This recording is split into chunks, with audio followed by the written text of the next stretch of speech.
Hey, Pat Rigsby here, and in today's episode, I want to talk with you about what it takes to scale a fitness business. Let's get started. Welcome to the Fitness Business School podcast, the show for fitness business owners who want to grow their income, increase their impact, and improve their lifestyle. Be sure to listen till the end of this episode because we have a brand new special offer exclusive for listeners. So stay tuned.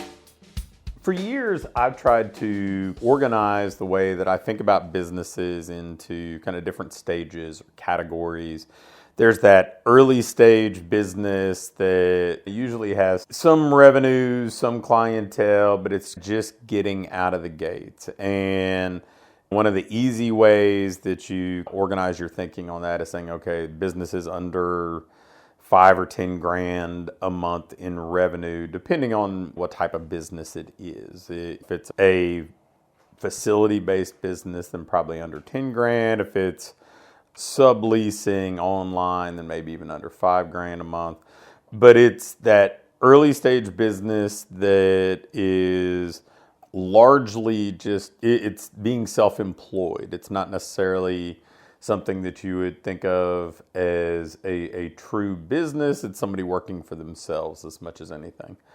And then that kind of second stage is where I think most independent fitness businesses fall, that $10 to $20 or $25,000 a month range, which is a business I'm going to talk about in a separate episode, where I think you can have a solid livelihood. You can pay yourself relatively well. You can do a lot of things depending on how you set it up.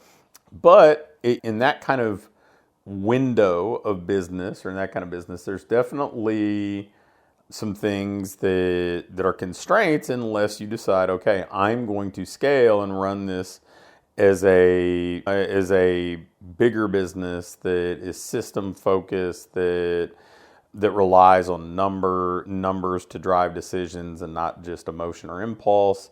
There are things that I'm going to delegate and outsource. And so I wanted to talk a little bit about that type of business, because I think that type of business, that $25,000 a month up to probably even $80,000 to $100,000 a month, that's the business that if that's the business you want to own, there are some things that I think are non-negotiables that have to be in place. And for us, that's the boardroom level business, that $250,000 to $1 million annually revenue type business versus the IBA business that falls in that $120,000 a year to $250,000 a year mark.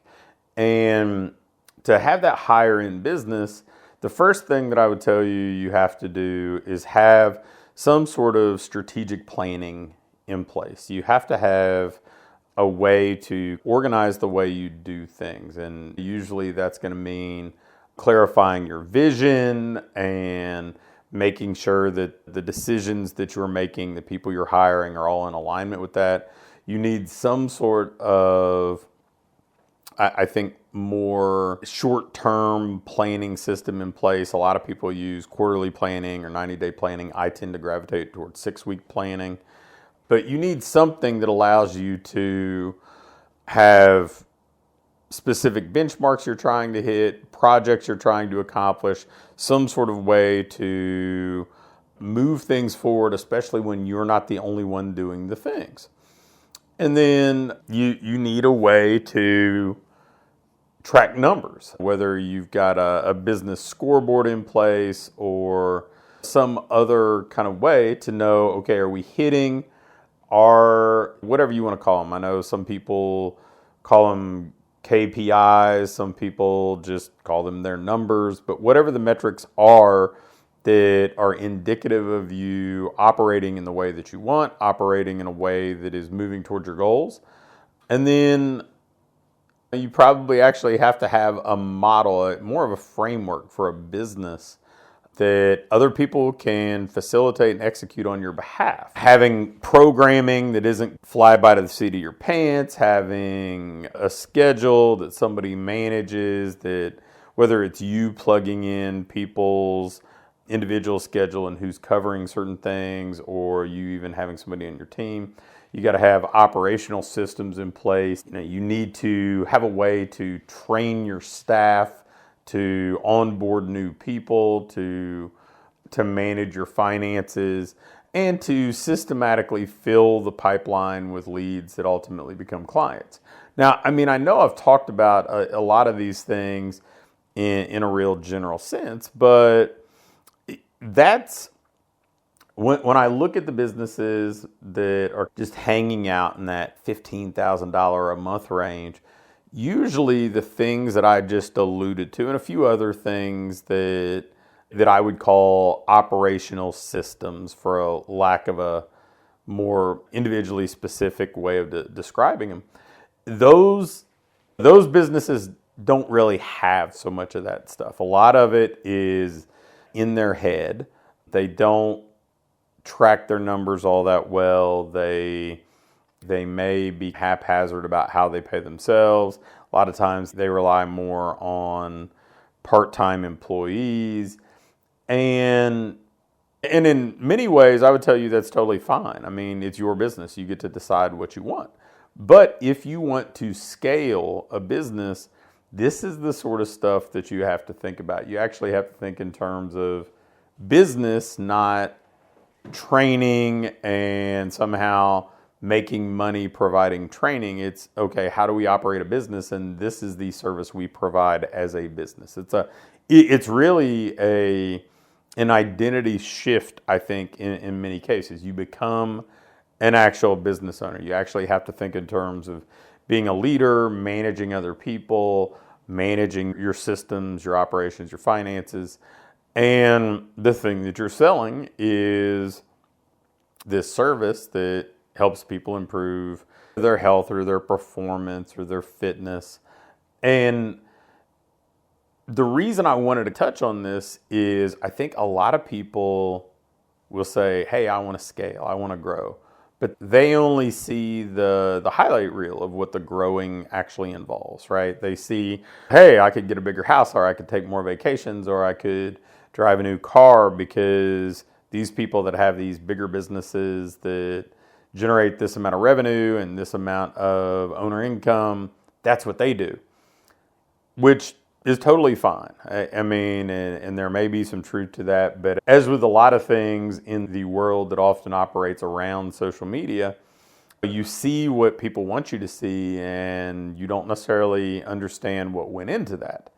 And by touching on some of these things that go into scaling a business, I think you can get a little bit of a clearer picture in saying, okay, maybe that is what I want, maybe it isn't, but you get to decide. You don't just get to have a bigger business that produces more revenue and has more employees and serves more clients. You actually have to build that and operate it. And it's a lot of changes from a business that you're the kind of center of the universe in, that you're the one providing the majority of the training sessions, you're the one doing all the marketing, you're the one doing all the selling. If you're doing anything that you're handing off to other people, it's either, hey, I've got an accountant, or maybe I get somebody to run some ads a little bit of the time, or I've got some part-time employees who cover a few sessions. There's this shift, and I'm not suggesting for a moment that either of them is better than one or the other, right? Like it's a choice.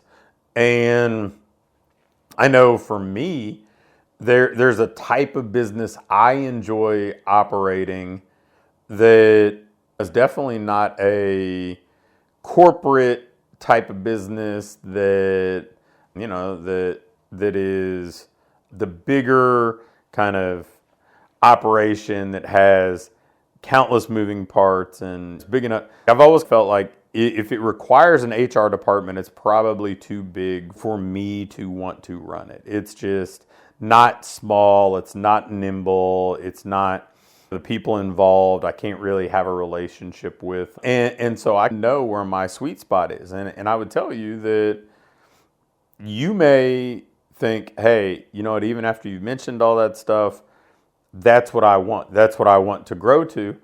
Wonderful. Then those are the things that you need to figure out how to put in place and manage as an owner if you want to scale a business. And what's great is there are different ways to go about that, right? I mean, in a very self-serving fashion, I'll tell you, we have our scale program that is installing all those types of operating systems to run a business that can grow to 7 figures, or I would say low mid 7 figures. And that type of infrastructure that we provide in the scale program would empower somebody to do that. Some franchises, not all, some franchises are really great at providing some of these same types of systems and stuff from an infrastructure standpoint. And if you have the desire to build that bigger type of business, you're going to need these things, because again, it's not just do more of the same. That kind of concept of what got you here won't get you there. That's pretty true when it comes to making that jump from this business where you're the kind of primary driver in everything to having a business that actually operates like a business. I know that's just a stream of consciousness about how to scale a business or what you need to consider, but after a few conversations in the past week with people who talked about wanting to scale but really didn't have any idea of all the components that went into it, I felt like this was a topic that more people might need to learn about, might need to hear, so they can make informed decisions. So if you want to scale, this is it. Thanks for listening to this episode of the Fitness Business School. Before you go, I have a quick announcement. One of the things that we've been doing with our current clients is taking them through this ideal business diagnostic. And really what it is, this checklist that allows you to pinpoint exactly what your business needs next so you can keep improving, keep growing, and build a business that you love to own. One that pays you well, one that allows you to have the impact you want to have, and one that allows you to have a lifestyle that you truly enjoy. In this diagnostic, we walk through everything and we do an evaluation and can instantly pinpoint what you need to do next to build that business that you want.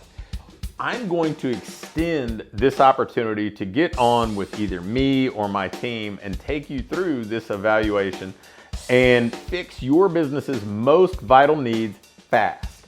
So if we take you through this, you're going to be able to make those vital changes that you need to finally have what I call your ideal business.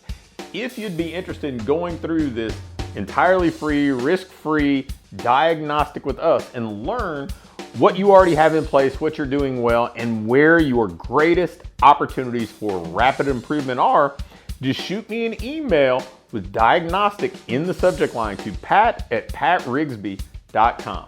Again, an email to pat@patrigsby.com with diagnostic in the subject line will get you scheduled and take you through this evaluation to help you build the business you want.